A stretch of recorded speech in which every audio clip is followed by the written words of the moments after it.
Lately, there's been an increasing mention of Rolex fatigue, a sentiment I understand. However, I want to focus on discussing Rolex models I appreciate, the Smurfs and the Raw Hulk.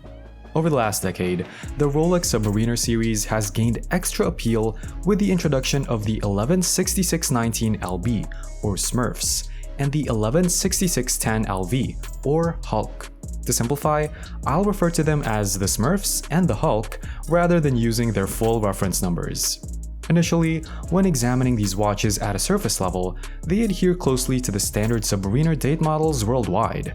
Both feature 40mm super cases with a lug-to-lug span of 48mm across the wrist. Maintaining a thickness of 12.5mm, they achieve 300 meters of water resistance, and house the Rolex 3135 caliber, a COSC certified and long-standing movement. The only distinguishing factors at this juncture are the colors and, in the case of the Smurf, a white gold case material. However, when looking back at previous versions of the Submariner lineup, including reflections on the 1960s with the 6538, the 1970s with the 1680 red subs, and the Comex subs, certain models from each era stand out as representative. Considering this historical perspective and the current landscape of Rolex steel sports models, I believe that in 30 to 50 years, these two Submariners will be emblematic of the Supercase Submariner era. They introduced fresh excitement and new elements to the line, setting the stage for anticipated developments in the future. Nevertheless, it's crucial to acknowledge the indebtedness of these watches to the 50-year anniversary sub, known as the Kermit, a timepiece that will undoubtedly be remembered and played a role in paving the way for this next generation.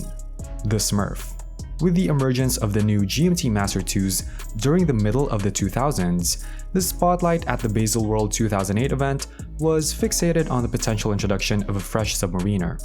This expectation materialized in the form of the 116619 LB, affectionately known as the Smurfs.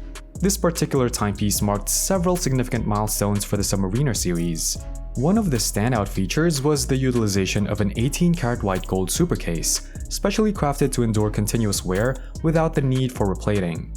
The bracelet underwent enhancements to enhance its sturdiness, incorporating a secure clasp and the innovative Glidelock system. This system allowed for adjustments up to 20mm, without the need for any tools. Notably, the Smurfs presented a pioneering combination of a blue ceramic bezel and a blue dial, featuring a distinctive light blue shade not commonly seen in the Submariner line. Beneath its aesthetically pleasing innovations, the Smurfs house the COSC certified 3135 caliber, a reliable movement by Rolex that operates at 28,800 vibrations per hour and boasts a power reserve of 48 hours. However, it is in the experience of wearing or holding the Smurfs that one truly appreciates its substantial weight, setting it apart from its counterparts. Nevertheless, one aspect that might give pause to some enthusiasts is its retail price, a substantial $36,000, positioning it among the higher-priced Submariners in both Rolex's lineup and the market as a whole.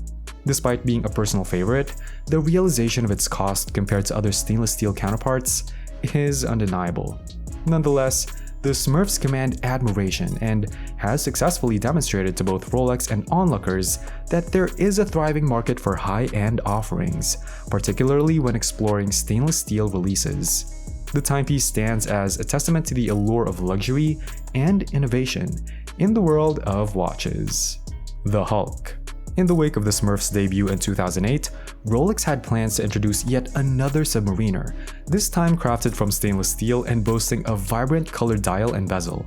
This vision materialized in the form of the Rolex Submariner 116610 LV, unveiled at Baselworld in 2010, affectionately nicknamed the Hulk. This timepiece shared many similarities with its Smurf predecessor, maintaining identical case dimensions and housing the reliable 3135 caliber within a ceramic bezel.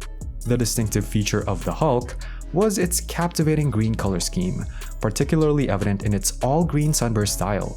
Traditionally, when one thinks of green watches, they may not immediately associate them with mass market appeal. However, the Hulk defied this expectation, gaining popularity with its stainless steel case and a retail price of $9,000, though securing one at that price might require a close relationship with an authorized dealer.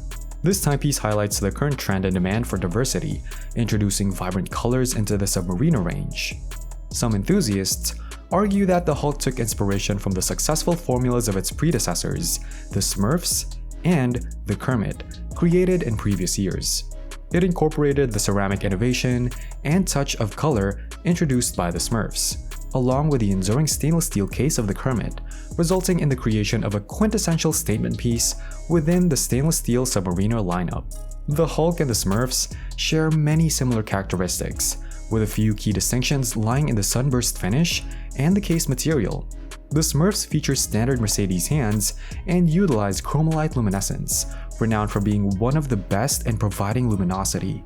This makes the Smurfs stand out, especially when viewed in well-lit conditions, where the blue lacquer of the dial appears vibrant, almost resembling a matte finish. Conversely, the Hulk introduces an intriguing element with its sunburst dial, creating a sense of mystery.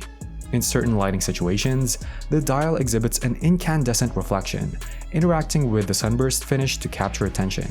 However, in environments with less light, the Hulk can leave you pondering, is that a Kermit or a Hulk?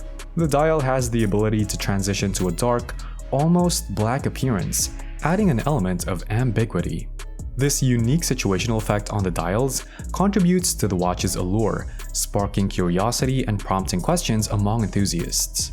Even when shared on platforms like Instagram, the Hulk often led to inquiries about its identity, with followers questioning whether it's a Kermit or a Hulk. The difficulty in distinguishing between the two, particularly based on lighting conditions, adds an element of intrigue and surprise to these timepieces. The watches therefore become not just timekeeping devices, but also conversation starters, creating an engaging and dynamic experience for those who appreciate the intricacies of these Rolex Submariners. Final thoughts. The subtle modifications in these watches underscore Rolex's adept preservation of the Submariner line, showcasing enduring demand. However, I must admit that the standard Rolex Submariner date tends to leave me somewhat unenthusiastic. This sentiment prompted my choice of a blue vintage Tudor Submariner snowflake when seeking a sportier timepiece.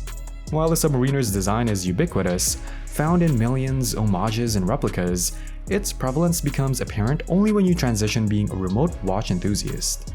Whether you're a longtime enthusiast, pursuing a coveted piece, or adhering to the stereotype of a wealthy individual acquiring their first expensive watch impulsively, the Submariner's ubiquity is justified. It's a versatile timepiece suitable for various occasions. Nevertheless, what captivates me more about the Submariner is its incorporation of color. Even though the Hulk doesn't align with my preferences, I hope for more adventurous use of color in future Submariner releases, ideally extending to stainless steel models. While Rolex may not have perfected this approach, I interpret these developments as promising indicators for the future. Alright everyone, I'm eager to hear your thoughts below on your preference between the Hulk and the Smurfs. Do you think the Smurfs' popularity is hindered by their price, or do you find the Hulk more appealing? Share your comments down below and let me know your favorite Rolex Submariner look. What changes or additions would you like to see in future releases? The collection is in an interesting place right now, and your opinions matter. If you enjoyed this video, please give it a thumbs up, subscribe, and hit the bell icon for more content. If there are other watches you'd like me to explore in depth, drop your suggestions in the comments. Again, thank you all for watching, take care, and I'll catch you very soon.